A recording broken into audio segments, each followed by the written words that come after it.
Hi friends, welcome back. I hope you all are fine and let's study together the tubes, that is the blood vessels. Last में हमने transportation और heart pumping organ heart के बारे में पढ़ा था.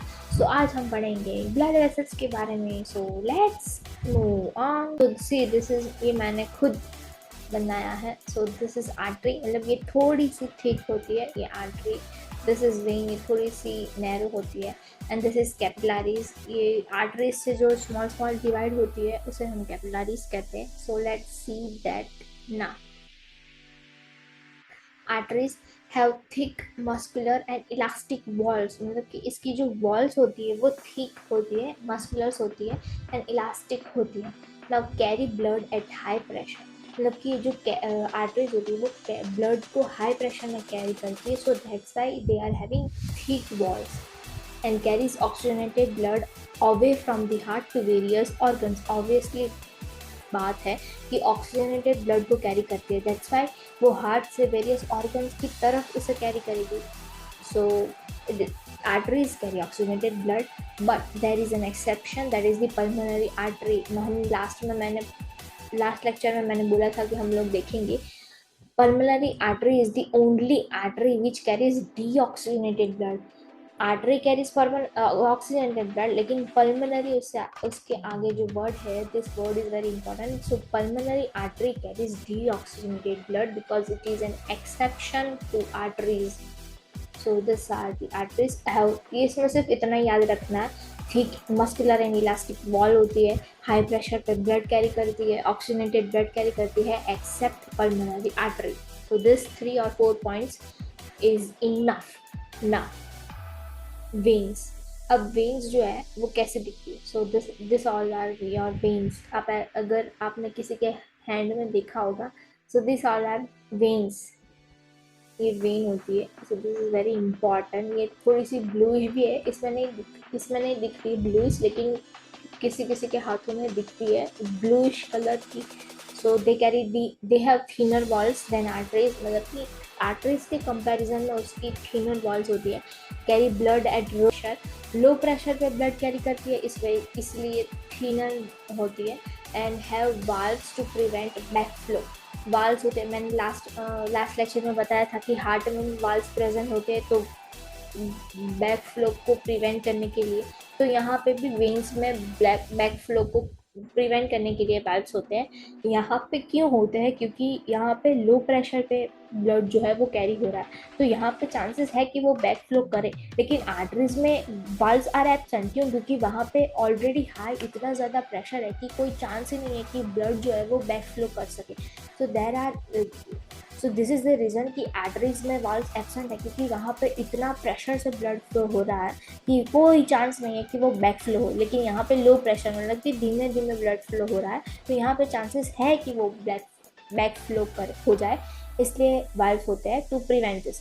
Now carries deoxygenated blood from different organs towards heart. मैंने क्या बोला था कि डीऑक्सीजनेटेड ब्लड है, कार्बन डाइऑक्साइड रिच है, ऑक्सीजन एब्सेंट है, तो उसकी हमें कोई नीड नहीं है. तो ये हम हार्ट की तरफ सेंड करेंगे और then from the heart it goes to lungs. Lungs से फिर वो बाहर निकल जाएगा. So this is the whole pathway. ये हमने लास्ट क्लास में बहुत अच्छे से पढ़ा है, बहुत अच्छे से. So this is the thing. And exception कि पल्मोनरी वेन जो है ये सिर्फ वैसा ही है. Pulmonary vein, actually vein carries deoxygenated blood, लेकिन the word pulmonary here make it an exception, that's why pulmonary vein carries oxygenated blood rather than deoxygenated blood. Okay, yo. Now capillaries. अब capillaries क्या होती है ना कि arteries divide into smaller vessels known as capillaries on reaching an organ. मतलब कि organ की बात हमने लंग्स में भी देखा था कि ट्रैकिया होता है, ट्रैकिया के बाद bronchi and then bronchioles and then bronchioles के बाद एल्वियोला.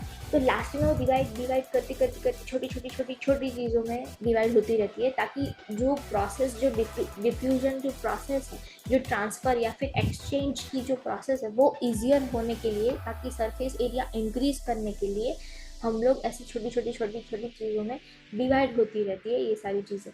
सो walls are one cell thick, मतलब कि जो कैपिलरीज की वॉल होती है वो एक ही सेल थिक होती है। क्यों? क्योंकि मैंने अभी बोला कि डिफ्यूजन प्रोसेस इज नेसेसरी। तो डिफ्यूजन प्रोसेस को अकर होने के लिए उनकी जो वॉल्स होनी चाहिए वो बहुत थिन होनी चाहिए, तो ही डिफ्यूजन प्रोसेस हो पाएगा। And have walls to prevent back flow of the blood. Same here, veins में भी यहाँ पर भी वाल्स होते हैं ब्लैक फ्लो को प्रिवेंट करने के लिए। Helps in exchange of materials between blood and cells. See आप लोग ऐसा याद रख लो कि जहाँ पे भी कोई भी चीज़ को एक्सचेंज करना है या फिर कोई भी चीज़ का ट्रांसफ़र होना है, तो वहाँ पे तो एकदम थिन बाउंड्री होनी चाहिए, मतलब कि एकदम थिन वॉल ही होनी चाहिए, तो ही डिफ्यूजन प्रोसेस हो पाएगा। तो इसलिए ये यहाँ पे exchange process is occurring. Okay, तो ये एक बार फिर से एक बार रिवाइज करते हैं कि आर्टरीज में नहीं होता वाल्व। क्यों? क्योंकि वहाँ पे ऑलरेडी हाई प्रेशर पे ब्लड फ्लो हो रहा होता है, that's why there is no need of valves. Veins and capillaries में valves are present and in arteries valves are absent. This point is very important, please note it down in your notebook. Now moving on to the next. हाँ, what if this tubes get leak. अभी ऐसा तो है ही नहीं कि ये tube कभी ना कभी रप्चर ना हो या कभी भी प्रेशर की वजह से टूट ना जाए। अगर टूट जाए तो होता क्या है ना कि हाँ, when we are injured and start bleeding, मतलब कि हम अगर इंजर्ड हुए तो ही ये ट्यूब्स टूटेगी, इससे कोई प्रेशर आएगा and we start bleeding. Okay, तो नेचुरली हमारी बॉडी क्या करेगी, जो ब्लड का लॉस हो रहा है उसे मिनिमाइज करने की ट्राई करेगी। क्यों? क्योंकि हमें भी ऑक्सीजन की ज़रूरत है, हम ऑलरेडी इंजर्ड है, तो ब्लड का लॉस मिनिमम हो ऐसा करने की ट्राई करेगी। तो क्या होता है कि addition leakage would lead to a loss of pressure which would reduce the efficiency of the pumping system. मैंने बोला था कि पंपिंग सिस्टम में एफिशिएंसी लो हो जाएगी लॉस ऑफ प्रेशर की वजह से, क्योंकि प्रेशर बना नहीं रहेगा, क्योंकि ब्लड या आपकी बॉडी से निकल रहा है। सो दैट इज वाई की एफिशिएंसी रिड्यूस हो जाएगी। To avoid this, the blood has platelet cells which circulate around the body and plug these leaks by helping to clot the blood at this point of injury। अब तो इसे avoid करने के लिए हमारी sales ना मतलब हम लोग इतने अवर बॉडी इज इतनी हमारी जो बॉडी वो इतनी फैसिनेटिंग है, मतलब कि कोई भी चीज़ दो हमारे पास सबका इलाज है। तो इसका भी इलाज है, इसका भी हमारे पास सॉल्यूशन है कि प्लेटलेट सेल्स ना हमारी बॉडी में सर्कुलेट होते रहते हैं अलॉन्ग विद द ब्लड, मतलब कि ब्लड का ही पार्ट है। तो उस पर ये प्लेटलेट सेल्स करते क्या है कि दे प्लग दिस लीक्स, मतलब कि इस लीक्स को रोकने के लिए they plug this leaks helping to clot, मतलब कि हमारे ब्लड को क्लॉट करने में ट्राई करता है। And the blood at the point of injury. तो इसलिए आपने थोड़े टाइम के बाद अगर आपको कोई इंजरी हुई है और अगर थोड़े टाइम के बाद आप देखोगे तो वहाँ पे जो ब्लड है वो क्लॉट होके ऐसा, मतलब एक पूरा स्ट्रेच वो आप खींच सकते हो, ऐसा बन जाता है। तो that is because of the platelet cells. तो ये हमारे हेल्प करता है ताकि हमारी बॉडी से मिनिमम लॉस ऑफ ब्लड का, which is very important to our body. Okay, now moving on. See, this is from heart, ये आर्टरी है, फ्रॉम हार्ट ये आ रही है and then it divides to small capillaries. And capillaries से यहाँ पे फिर एक्सचेंज होता है ऑक्सीजनेटेड एंड डीऑक्सीजनेटेड ब्लड का। एंड यहाँ पे फिर deoxygenated blood it goes to veins and veins से वो हार्ट में चला जाता है। मैंने कहा था कि हार्ट से आता है मतलब कि वो डीऑक्सीजनेटेड ब्लड होगा and arteries always carry oxygenated blood accept pulmonary artery. And फिर कैपिलरीज का रोल ये है कि वो जो एक्सचेंज है ऑक्सीजनेटेड एंड डीऑक्सीजनेटेड ब्लड का वो करवाती है। And then okay, this is also important, lymph. अब लिम्फ जो है वो क्या है, तो सिंपली मैं बोलूँ कि ओके, मैं वो बात नहीं देती हूँ। Through the pores present in the walls of capillaries, some of the plasma, proteins and blood cells escape into the intercellular spaces in the tissues to form the tissue fluid or lymph. It is similar to the plasma of blood but colorless and contains less protein. अब जो थोड़ा सा plasma, proteins and blood sales है वो थोड़ी से escape होकर intercellular space में चले जाते हैं टिश्यू फ्लूइड बनाने के लिए, और टिश्यू फ्लूइड को ही हम लिम्फ कहते हैं। Tissue fluid and lymph is the same thing and it is similar to plasma of blood but colourless. ये कलरलेस होता है, तो रेड कलर का नहीं होता है and contains less protein. So lymph drains into lymphatic capillaries. Lymph भी divide होती है lymphatic capillaries में from the intercellular spaces which join to form large lymph vessels that finally open into larger veins. Lymph carries digested and absorb fat. अब lymph जो है वो क्या carry करती है, तो कि डाइजेस्टेड एंड एब्जॉर्ब फैट को कैरी करती है from intestine and drains access fluid from extra cellular space back into the blood. अब जो फ्लूइड एक्स्ट्रा है उसे हम वापस ब्लड में भेज देती है, लेकिन जो एब्जॉर्ब एंड डाइजेस्टेड फैट है उसे ले जाती है एंड एक बड़े से लार्जर वेन में उसे यहाँ तक पहुँचवाती है. तो simply what do mean by lymph, that is blood minus some cells and proteins. तो blood minus some cells and proteins is equal to lymph. ये सिर्फ इतना याद रखोगे ना तो फिर ये सब चीज़ें आपको याद हो जाएगी. लेकिन अगर आपने ये ना मैंने पूरा का पूरा टेक्स्ट बुक से लिखा है.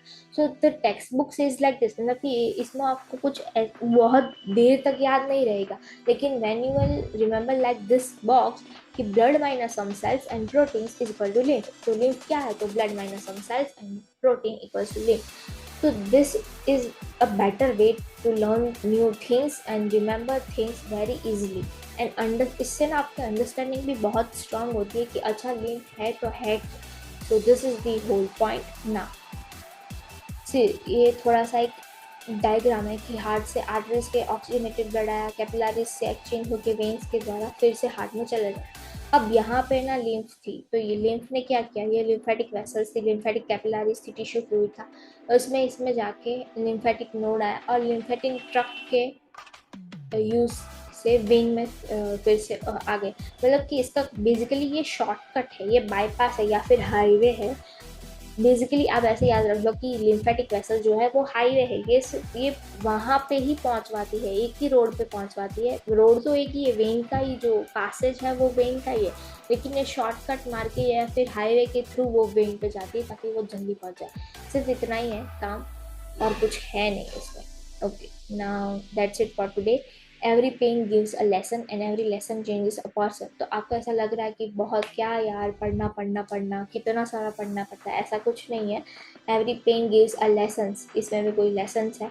And every lesson changes a person, मतलब कि आप हर दिन एक बेटर पर्सन बन रहे हो. अगर आपको पेन हो रहा है हर रोज़, तो आप हर दिन एक बेटर पर्सन बन रहे हो.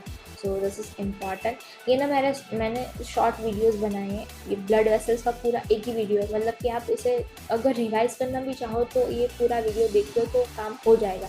That's why I am making short videos. So I hope you all liking it now.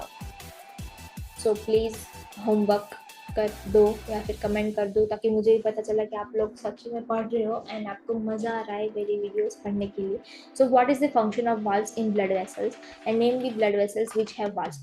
Valves का फंक्शन क्या है एंड किसके पास ब्लड वेसल, कौन सी ब्लड वेसल्स के पास वाल्व्स होते हैं, this you need to write in my comment section. Please write it down ताकि मुझे पता चले कि आपको सच्ची में समझ में आ रहा है. And by arteries have thick walls and veins have thin walls. ये भी मैंने ये दोनों, मतलब कि आप अगर लेक्चर देखो ना तो आपको सिर्फ और सिर्फ कुछ करने की ज़रूरत नहीं है. सिर्फ एक बार टेक्स्ट बुक की रीडिंग लगा दो तो दैट्स इट, ये हो जाएगा. मतलब कि इतना ईजी वे में समझा रही हूँ ना मैं आपको कि दिस इज़ टू सिंपल. इससे सिंपलेस्ट फॉर्म में है ही नहीं कुछ समझने के लिए.